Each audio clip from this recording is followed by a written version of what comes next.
What color should we do for this today? I feel like pink. I feel like pink is the vibe. So I'm not a huge annotator of books personally, but I do really respect people who do annotate books. Like when they have like their sticky notes and the tabs and the color coordinated pens and like the legend for like which lines are related to which theme of the book. Like that's so respectable. And just know if I'm in public doing my little walks and I see you annotating your book super thoroughly, I immediately have a crush on you. So just like beware. But like, I think it's super cool and huge respect to anyone who does this, but I personally don't. What I have started doing recently though is underlining books or underlining lines that I really like in books. I don't usually like write anything in the margins just because I don't know what to say, but I do enjoy doing that. I just feel like it makes my book collection feel like my book collection, not just like a collection of books. It just personalizes it, and I find myself rereading a lot of books recently that I love, and I look at them and I'm like, I read this 5 years ago and I loved it. I wish that I had underlined things that I liked about it or written stuff inside of it so that I would remember why I loved it so much at that time and what really resonated with me. And so now whenever I read a book that I own, I am underlining things in it constantly. I don't do the writing in margins, I don't do the tabs. I'll never say never though, it just seems like a lot of work to me. But I do just think it's so nice, and my reading collection and my personal library just feels so me, and I just love that feeling. Also, I do think of like passing my books down one day to like my nieces and nephews or my grandkids or my children, and like, first off, the maternal urge of a woman in her 20s, unfucking matched. I'm in the trenches. But I do think about that, like how nice it would be to like pass down something. And it's like, passing down a book is great, but like when it has like, I would love to have books that my grandma or my mom has read with their favorite lines underlined. Like I would die for that. I just think it's so special. Also, like, I can connect with my past self by like seeing what she underlined and what resonated with her versus what resonated with me. And it's something I really want to prioritize doing so that I have that to hand down to other people. Anyway, this has been all kind of top of mind because I posted this reel on my Instagram recently. Sorry, was that the perfect segue to promoting my Instagram? I think it was. You should follow my Instagram, Diaries of Creativity. It's a really good vibe over there. I post every single day when I'm reading, wearing, listening on my Instagram stories, as well as I post usually like 2 to 3 posts a day on my feed. So lots of content for you to enjoy, as well as if you like kind of like thought discussion videos like this one where we're kind of debating a topic, I have so many of those over there and I post them pretty regularly. So if you enjoyed the short form version of this as well as the long form, then I think you'll like it. And also, like, are you sad? Here's a prescription. Take the prescription. Anyway, this was the reel I posted. And I got comments like this. Dislike people who use pen on books. And like, that's just so fucking dramatic, but like pop off, I guess. But it wasn't just this person. It was actually a fair number of people who were like pissed that I was writing in pen in my book, or commented things like, I would never do that. You're literally ruining the book. This makes me cringe so hard to look at. Like, it's so gross. And I was just like so shocked because, first off, why? But also really shocked because for me, I felt like I was the lame person before I started annotating. Like when I read my books and I didn't annotate them, I was like, oh my god, like I'm not like those like cool people on Instagram that annotate their books. Like they're cool and I'm a loser. And I still kind of feel like that because I don't go very hardcore with my annotating, but I feel better with the underlining. So all this to say, basically in this video, I kind of want to talk about why people get so mad about annotating and like what the arguments are against it. And then I kind of want to refute all of the arguments and say that you're wrong. And also, even more than annotating, like dog-earing pages, splitting the spines in books, like folding them weird, like things like that. Kind of want to talk about that too, because like people really like to keep things pristine. And I'm trying to figure out like why that is and why we don't kind of embrace when things look lived in and look like they've been loved and used, because they have been. To kind of tackle this topic of like annotating, we have to go back a really fucking long time because annotating has basically existed since like written language existed. Little history lesson by Taylor. Let me get my little pipe and my hat and let's do it. I have my laptop with me because it's a lot of information that I need to like spew at you. So I apologize if I can't remember it all, but also if you care about that, get a life. The tradition of annotating text can be traced back to ancient civilizations such as the Egyptians, Greeks, and Romans. In these societies, scholars and scribes would often add marginal notes, glosses, or commentaries to manuscripts. Okay, Taylor Swift reference. To provide explanations, interpretations, or references to other works. These annotations serve to aid readers in understanding complex texts or to provide additional context. That makes sense, like, That's what annotating is today. It's what it was then. And it's just interesting that like literally as soon as like written language kind of started to exist, we started to see annotations. So then during the Middle Ages, manuscript culture, sorry, why do they keep mentioning Church's Poet Department? Weird. They're literally such fangirls.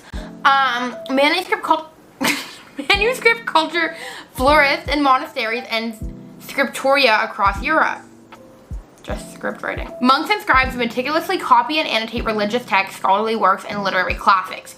Annotations in medieval manuscripts often took the form of glosses, brief explanations or translations of difficult words or passages written in margins or lines between the text. So that's from ancient civilizations to then the Middle Ages, and now we're at the invention of the printing press in the 15th century. And as we likely know, the invention of the printing press kind of like revolutionized like the printing industry and allowed us to make a lot more books easily and more accessible. With the widespread availability of printed books, readers began to annotate their personal copies for various purposes, including study, research, and personal reflection.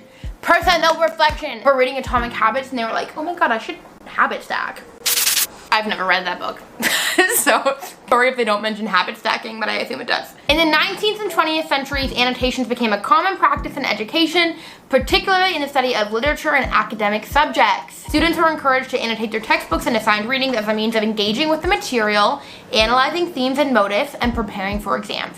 So, we're literally taught in school to like annotate our text, if you remember this, for how to retain the information, underline, write notes. Like I remember when I was reading The Great Gatsby in 9th grade, we were encouraged to purchase our own copy. We were allowed to use the library, but it was encouraged if you could afford it to purchase your own copy so that you could underline and annotate because it made it so much easier to understand. So I don't understand the pushback on like, do we not want to understand our text deeper? Do we not want to dive into deeper meaning? It's been proven that it helps people retain information, so why are we so against it? Like I don't understand. One reason I see a lot about why annotating your books is bad or an argument against it is that it's permanent. You can't erase it, you can't go back. And for some people that's really intimidating, and that's fair. I'm not saying that every single person should annotate their books. I'm just saying if you do annotate your books, you shouldn't be subject to people on the internet calling you an idiot for doing so. So the pushback of like, well, you can't ever change them. Isn't that the point? For me, when I'm annotating books, I want something written that's permanent so that years and years and years later, I can go back and reread the things that I underlined or the thoughts that I had, and I can kind of experience them again and experience what my past self from 10 years ago thought of this text. I don't see why this is a negative or a bad thing. To me, the permanence is really a strength. It makes like a journal to me so that I can go back. You want to go back and read your journal. I want to go back and read the books that I read and see what resonated with me. I think it's very similar. A common refute to this is, what if you don't feel the same way about the text 10 years ago as you do now? Firstly, I hope I don't. Like, I hope that I grew as a human in the last 10 years and that I've found new perspectives and new things resonate with me. I am not trying to be the same human the entire time, and I don't think annotating texts is me trying to be the same human 10 years down the line. I think it's me wanting to connect with my past self and understand her more in a way that I would have probably forgotten about a little bit. As you grow older, you forget about your past self's opinion as you kind of gain new ones a lot. And I don't think that's a bad thing. I think if I were to open a book and see a line that I underlined that I think is super cringy now that 10 years ago I thought was cool, I don't judge my past self for that or dislike her for underlining that line. I just find it really interesting and kind of cool that my opinions have changed. I don't think it's a negative at all, and I do not understand why someone else would view that as a negative. And also, I wish I had annotated my books more in high school. I have a couple pieces that I read in English classes that I annotated because of, like I mentioned, like you're encouraged to do so in school. And I am so happy I have those, but it just makes me so sad that I didn't annotate like every single book I had back then, because I want to know what was going on in that little pea-brained girl from 10 years ago mind. I'm so curious. I don't think the permanence of it is intimidating to me. If it's intimidating to you, that's totally okay. You don't have to annotate, but it's not intimidating to me. And in fact, I really like the fact that it's permanent. The second reason I see constantly about why you shouldn't annotate is resale value. I know we live in a capitalist society and it's really hard to separate like money from our everyday thoughts constantly. But if I'm worried about how much a book costs and its resale value, I'm gonna use the library. If it's not a book that I don't want to have in my collection permanently, I don't want to buy it. If you spend $25 on a book, make sure you keep it in pristine condition. Don't annotate in it, don't dog ear it, don't break the spine, don't fold it over, do none of that. and then you're like, great, it's in perfect condition, I can sell it for $15. You still spent $10. When you go to the library, it's free. And I understand that not everyone has access to a library that's good and has lots of books, or a library at all maybe, but I do. So when I hear that spewed at me as like, well, the resale value of the book, I have no interest in selling my books. Cherry pick the books so specifically that I want to have in my current collection so that I don't have books that I don't love and adore. So when I do finally purchase a book that I want to own physically, don't tell me not to write in it. I earned the right to write in it. Like, it's my book. I just have no interest in selling my books, so therefore I'm not going to prioritize resale value. I understand if you do this, I'm not judging you, but it's not something I'm going to be doing. So please stop bringing my books resale value. They're fine. The things that I have in my home, I want to be special and I want to be personalized and I want to be so clearly mine. I don't want treasures to display on my bookshelf that look pristine and never touched. I loved those books. I want the physical form to embody how much love I had for those books, how much I enjoyed them. One moment. This goes for a lot more than just books in my home. I feel this way about my vinyl. I feel this way about, like, when I have a nice candle, I'm gonna burn it. I don't want it to sit there and look beautiful. I want to use it and enjoy it for what it's worth. It just seems so sad to buy all these items in our home and never actually use them because we're so scared of messing up the resale value. Because if you're worried about what the next person that is gonna buy it from you is gonna pay for it, then aren't you basically just renting the item from that person? I hope that I have a collection that's filled with yellow pages and dusty covers and underlined passages and multiple pages dog-eared, and I hope they have a bit of water damage because I had it propped over my sink while I was trying to wash my face and it touched the sink quickly. That's okay with me because every single one of those marks and tears and things are stories, and they're my life, and I want that, and books are such a huge part of my life and such a huge hobby of mine, and I love it, and I wanted to show that I loved it. And I'm not saying every single person needs to annotate their books. It's not what I'm saying. I'm just saying that maybe we should question why we're so concerned with keeping everything pristine and perfect. And maybe it's a small part of capitalism we can try and resist a little bit and try to be okay with the things that you're owning being yours and not worried about the next person who might want to buy them and how much they're going to pay for them. Maybe just allow yourself to buy a nice thing for yourself, own that nice thing, and use it as you wish. Anyway, I will get off my pedestal now. What do you think about the points that I just covered? Are you someone who annotates your books? Are you not? Are you super against it?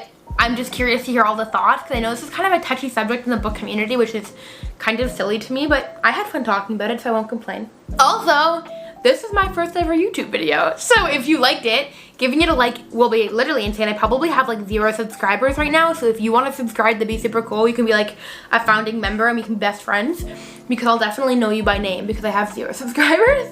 Make sure to follow me over on Instagram, Diaries of Creativity. That's the second time I mentioned it, so I'll shut the fuck up now.